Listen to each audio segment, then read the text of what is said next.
Okay, good afternoon mga kuya. So, mayroon akong estudyante ngayon panghapon. Actually, kahapon ko pa siya estudyante. Hindi lang kami nakapag-vlog kahapon. So, today, ang second day na ng kanyang PDC. Good afternoon, AJ. Si AJ, no? Okay, ngayon, Jay, ang ating lesson is parking. Opo. Ha? Okay, so, kahapon. Nag-enjoy ka naman kahapon? Opo. Sa ating activities? Opo. Okay, so sabi mo nga sa akin kahapon bago tayo maghiwalay, medyo nahihirapan ka pa sa manubela, no? Yung pagbalik. Ngayon, ikuko. Na po ng sharp word.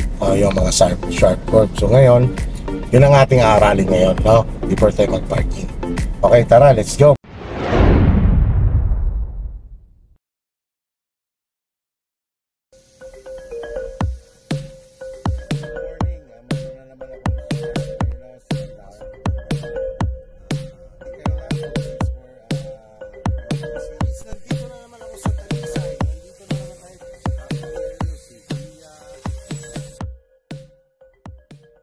Before tayo mag-parking, tayo ay mag-aral muna ng mga paliko-liko, no? Kasi sabi mo nga doon ka medyo nahihirapan.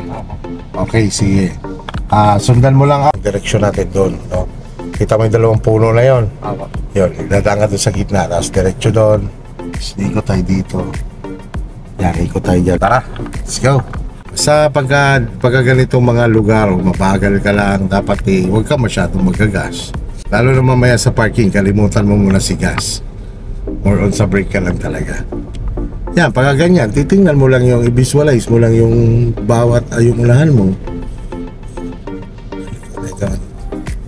Go, dagdagan mo pa para umiwas ka sa kaliwa. Yan.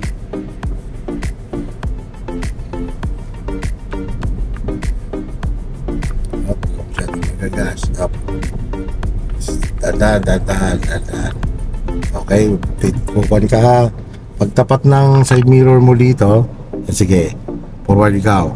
Tapos up, dandan, sige. Dandan kang kumabig pa kanan. Sige, pa kanan. Sige. Yan, walang gas. Sige. Okay, stop.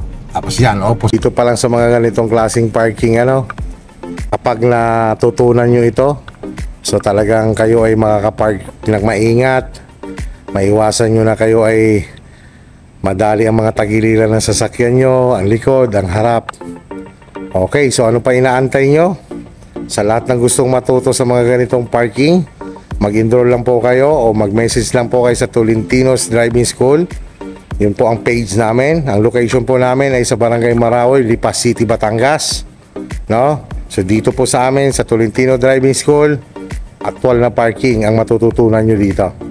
Okay po, so maraming salamat po.